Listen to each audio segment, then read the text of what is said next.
can like guess it. Maybe the other thing, I guess, for men's issues, when I was younger, I was like 22, so like 5 years ago, maybe. My brother tried to commit suicide, Okay. and so Okay. it kind of made me like understand, and it was over like a breakup, like that sort of thing, Okay. and Yes. so it made me realize that if men don't get the correct information, it can kind of mess And them up. were you close with your brother? Oh, I'm really close with him. Mm. He's yeah, he's like one of the best. My brothers are like the best people I know. Like Mm. seriously, I couldn't survive without him. Mm. I think Um, probably that might have had a bigger impact, you know. yeah, probably yeah, because he's my little brother, so he's like 2 years younger than me, and he's See, just that sounds like a real yeah, he's reason to. yeah, and he's good now. We'll kind of joke about it now. He's like, I Mm. can't believe I did that over a mid. We'll kind of joke, but yeah, yeah. I have five brothers, so it's like a big family. Hmm. So.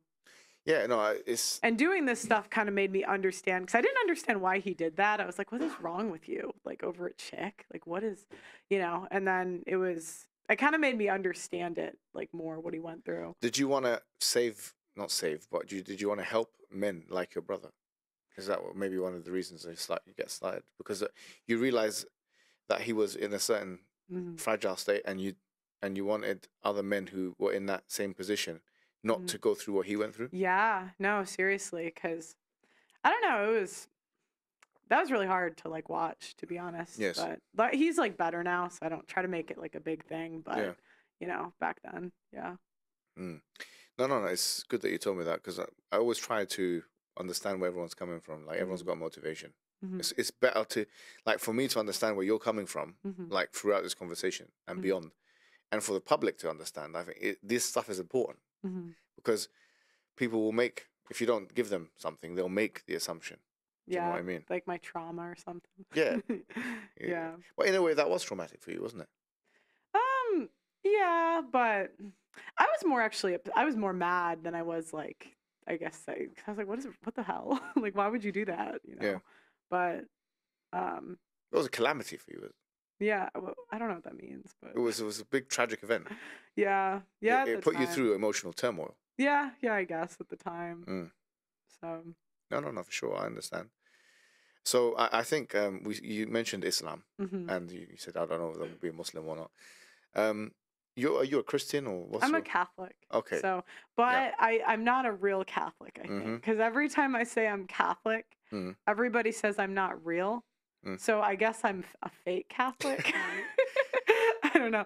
I do have questions about the Mary stuff. I do have Okay, questions about sure. it. Yeah. I would say so I was trying to figure out what religion I was a couple of years ago. I was like Okay. 22. Mm-hmm. And I put all of the religions like down. Now, I'm not saying this is the best way to come to a conclusion. So don't say this like you should try that. This is just how I thought. At the time, I felt like the I had to pick between Christian, Catholic, or Jewish.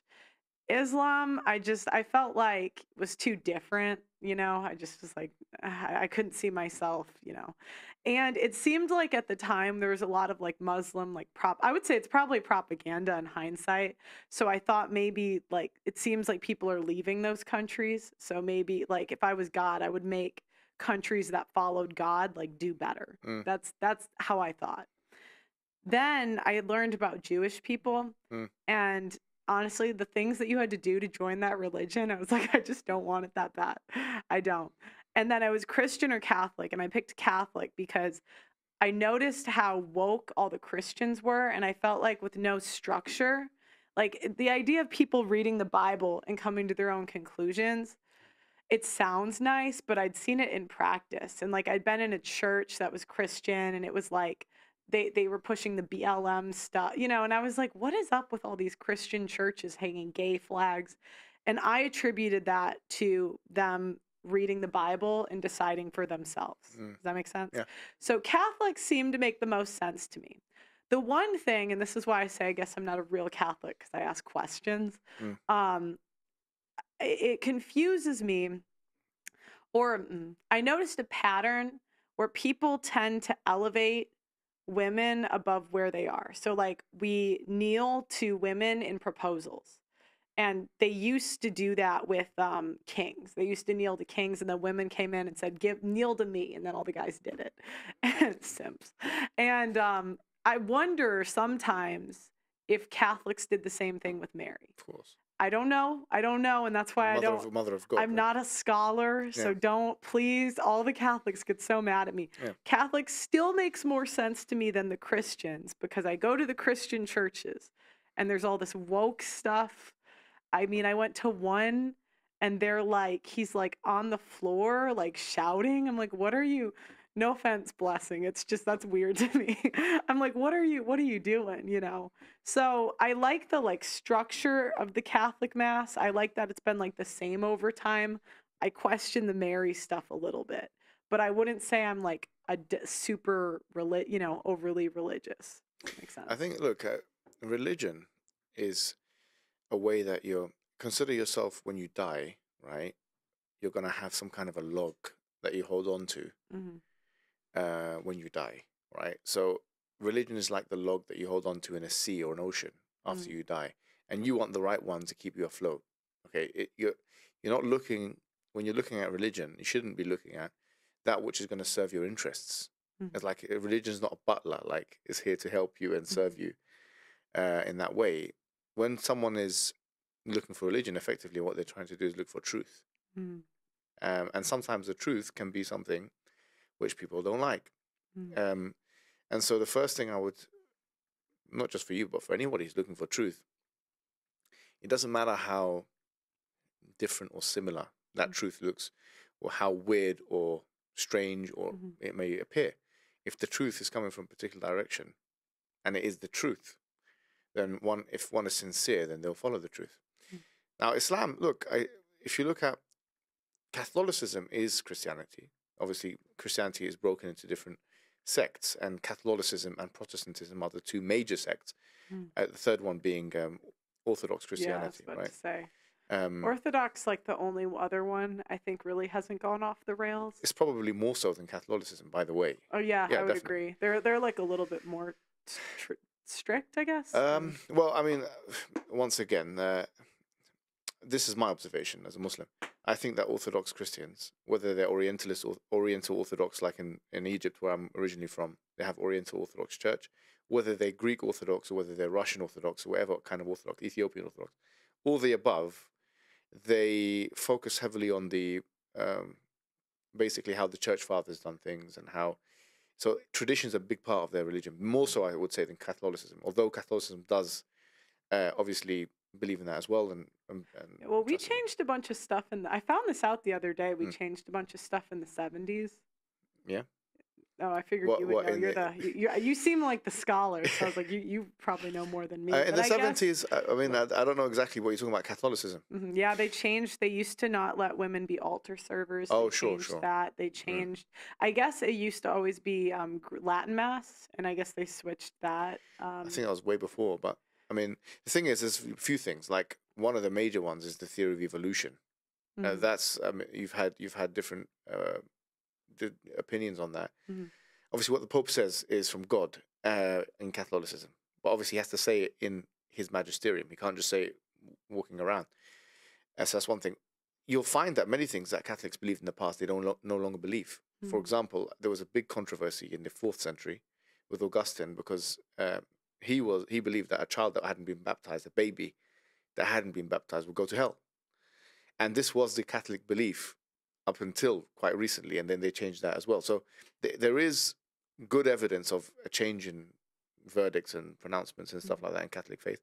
But more so, I would say with the whole of Christianity, the main thing that's been changed is the Bible itself. You know. Oh yeah. Yeah. So this is what we would say, because you mentioned something key, which is that you like things staying the same. All right, or something, a proof of something being true is that it stayed the same. Yeah. Now, if you look at the beliefs of the Christians from the 1st century to the 3rd century, the 4th century, that hasn't stayed the same. There's a clear development in the Christology and the theology of the Christian people. So I have a question. Would the Christian, because this is what happens to me sometimes, people will come on my show and they'll say things. Yeah, and then no. But I'm saying like then now obviously would you say you're a religious scholar, or like you at least debate it a No, lot? I'm not a comparative religionist. So I do comparative religion. Okay. Yeah. I I could just state the position of Islam, if Uh, that makes better sense for you okay. guys, So no, instead of speaking about Christianity. no. You can. That's not what I was gonna say. I was Yeah. gonna say, what would if you? I asked a Christian like scholar person, Yeah, would they sure. agree with you on that? Of course not. A Okay, Christian so would they say would that this, say. the Trinity, has always been the idea of the Father, the Son, and the Holy Spirit has always been what Christians have believed in from the beginning, or even what Abraham believed in, what the Jews believed in. Don't forget, I mean, the Bible is comprised of the Old Testament and the New Testament. Yeah. So the Old Testament, you have characters like Abraham, Noah, Moses, etc.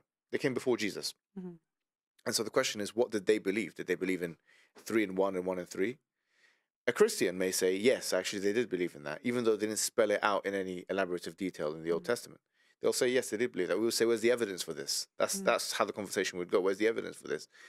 They'll say they'll bring some kind of evidence, but there's nothing in the Old Testament that would indicate the Hebrew Bible, for example. That's what the Jews call it. That would indicate 3 co-eternal, co-equal persons. And if it was so clear, then why are the Jews not believing that? Because remember, the Hebrew Bible is something that the Jews and the Christians both believe in. There's not one sect of Judaism that believes in the Trinity. And they had the most access to this book for thousands of years. And so where Muslims and Jews would agree is on the idea of God, that it's only one God. And you got to ask yourself, what makes more sense? Do you believe in one God that is the creator of the heavens and the earth? Or do you believe that Jesus himself is God, that he is unlimited, he's all powerful, all that kind of thing? Which one makes more sense to you? So I have a question. Do you guys believe that Jesus was crazy then? Because then wouldn't that? Oh, you're nodding. So yeah. No, we wouldn't. No. No, because he would be crazy then if because he was going around saying he was God. So that's the thing. We wouldn't agree that he was going around saying that he was God. Where we differ with the Jews and agree with the Christians. Okay. So we agree with the Jews. Muslims agree with the Jews in so much as we say that there's only one God worthy of worship, and that's the creator of the heavens and the earth. It's not a man, it's not a woman, it's not a Holy Ghost. It is the creator of the heavens and the earth. And that God is all powerful, all knowledgeable, etc., etc. Where we would agree with the Christians and disagree with the Jews is that actually there was this man called Jesus Christ, who we consider to be a prophet. As the book of Acts mentions, it says that he's a man amongst men that was sent with wonders and miracles and signs that God did through him. So we believe that God chose Jesus in his time to deliver the message that there's only one God worthy of worship. We don't believe that he ever said that I am God or worship me. Even if you look at the New Testament, you won't find him really elaborating upon this. In fact, there are verses to the opposite of this. For example, in the book of John, chapter 17, verse 3, it says that there's only one true God, which is the Father, and that Jesus was sent to him. I, by the finger of God, cast out devils. I, by the Spirit of God, such and such. I, by my own self, can do nothing. Jesus is saying this himself. I, by my own self, can do nothing. It's a verse in the Bible, in the New Testament. So what we're saying is that it doesn't indicate that Jesus himself was going around and saying he was God. We believe that historically, what we can find about Jesus is that really he was a prophet, he was a Messiah, he did miracles and all this kind of thing, but he wasn't God. That was a Roman invention that was put in place. That's the idea. So we wouldn't call him a liar. So you think in Rome they invented that he was God? So in the beginning, what happened is that Christianity was a persecuted religion in Rome, right? So the Roman Empire is where Christianity was. And in the beginning, they were a persecuted minority. They were being persecuted by all kinds of people, right? Up until the 3rd or the 4th century, you had this guy called Constantine. Okay, he was the emperor at the time. He had a dream. Okay, he had a dream with a cross and all that kind of thing, and he became a Christian. Okay, even though Christianity had been a minority religion, and they were a persecuted minority for a very long time. And when he became a Christian, in 313 there was something called the Edict of Milan, and in 325 there's something called the Nicene Creed. They started to formulate what is the belief of the Christians.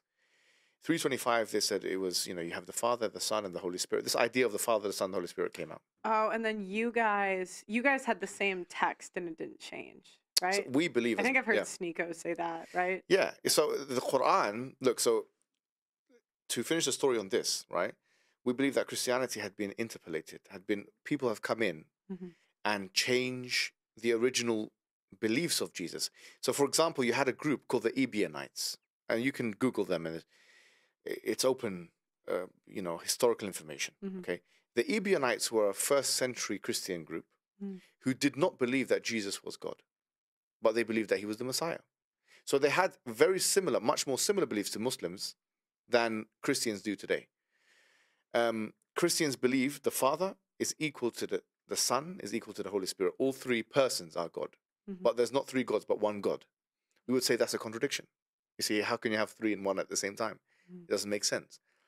So what happened is Islam is a continuation from Christianity, from Jesus Christ. We believe Muhammad, we believe the final prophet, he was sent in Arabia, and he went when he was 40 to the cave, and the angel had an interaction with him, and he had revealed the Quran to him. The Quran, we believe, is the verbatim speech of God.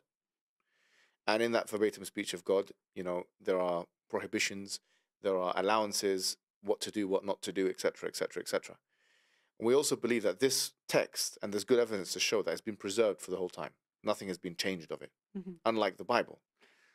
And if I asked the Christians, would they agree with that the Quran hasn't been changed, or would they say?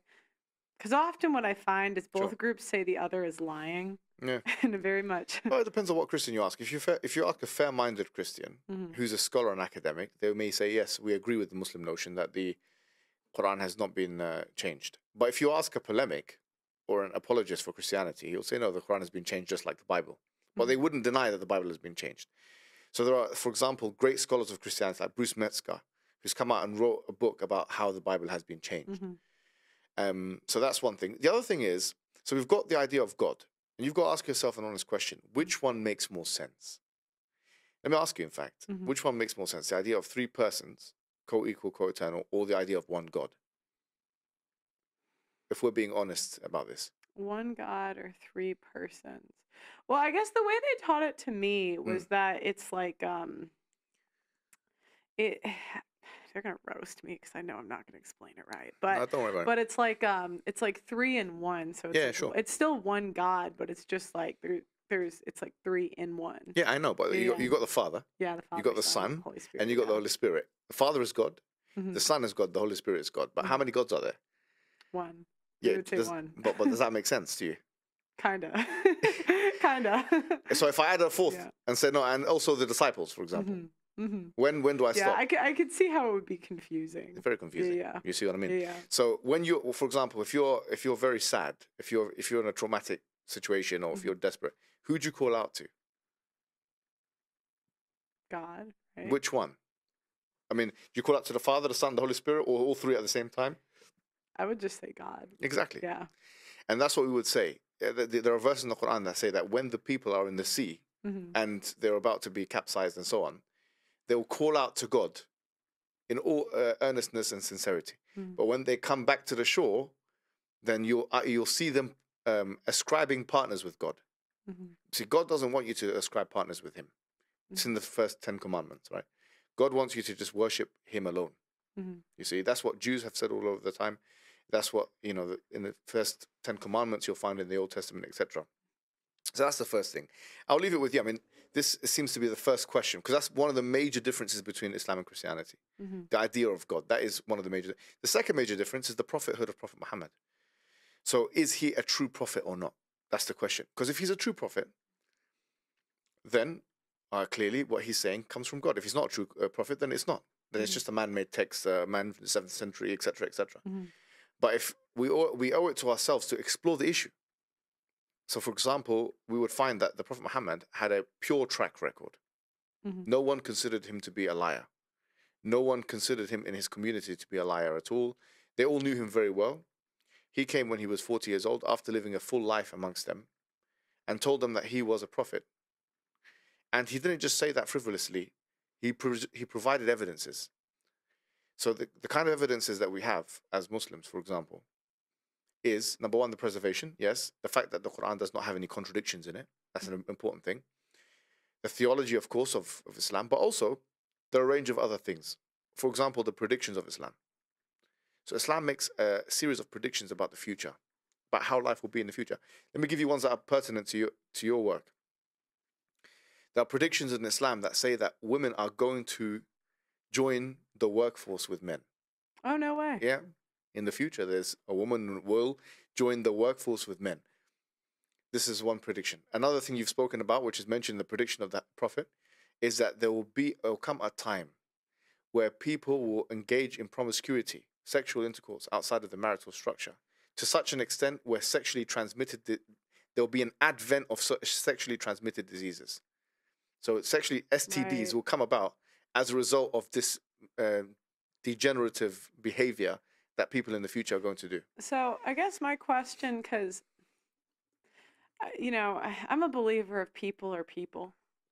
And so I would be very shocked if at no point in history there was like didn't King David have like 300 wives or something? Yeah, in the Bible, yeah. Yeah, like people were like, to me that's not a god, like, I mean, it might be true. I'm not trying to be like disrespectful. No, But it's like, I wouldn't put that as a godlike prediction. Sure, one or two of them wouldn't be, but if I had 50 of the same kind of precision and sophistication. What's the best one? Give me like I'll give you 3 or 4 good ones. Okay. So, for example, in the Quran, it's mentioned in chapter 30, verses 1 to 4, that the Romans had been defeated. And remember, we said that the Roman Empire and the Persian Empire, they had been kind of going at it. Yeah, there were 2 major empires, even at the time of the Prophet, and that in 3 to 9 years, that they will win, and they will win in a nearby lowland. Okay. Now, this prediction has materialized. Now, you're a volleyball player, for example, yeah? If I said, I don't know whatever team you play for, right? I say, look, Pearlie's team is going to win, and they're going to win 5-0, and they're going to win at this time in this place. Yeah. I mean, that's a pretty good prediction. I'm getting this from God. Now, if the opposite happens, or if you don't win, or if there's a draw, or if this, whatever it is, then it completely discredits what I'm saying. So would the Christians come in? So if I said, hey, Christians, there's 50 things that Prophet Muhammad said. Am I allowed to say his name? I don't know. Yeah, sure. I don't know. I know there's some like. Yeah, we believe that's in the Quran, though. So we believe the Quran, remember, it's from God. Okay. It's mentioned in the Quran and the Hadith. Okay. Yeah. Well, so if I said that to the Christians, would they say, yes, you're right, all the predictions were correct? They couldn't deny this one. And I have actually presented this to multiple people. So even the Christians would agree with you? They'd have to. Okay. On this issue, I don't think there's any controversy whatsoever, because it just happened. And there's corroborating evidence outside of the Quran and Sunnah. There's Roman primary source historical information about this. Okay. Do you know what I mean? So that's one thing. There's a book that was written by a friend of mine called The Forbidden Prophecies by Abu Zakaria. His name is Abu Zakaria. And he lists a lot of these predictions. A lot of them is where Islam will spread, what countries it will spread to, like Egypt, like, for example, Yemen and Jordan and present-day Palestine, etc. Like, a lot of the countries that we know that Islam has spread to. A lot of them have to do with the economy. For example, one of them is that interest will overwhelm the economic system, so that you will not be able to get away from it whatsoever. And a lot of it is to do with the infrastructure. For example, one of the famous one is that the barefooted Arabs will compete to raise tall buildings. We know now the tallest building in the world is in Dubai, in Burj Khalifa, right? Yeah. The third most tall building in the world is in Mecca. It's the clock tower.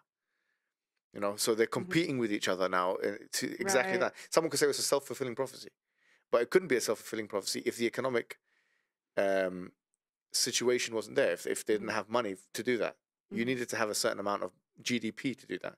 So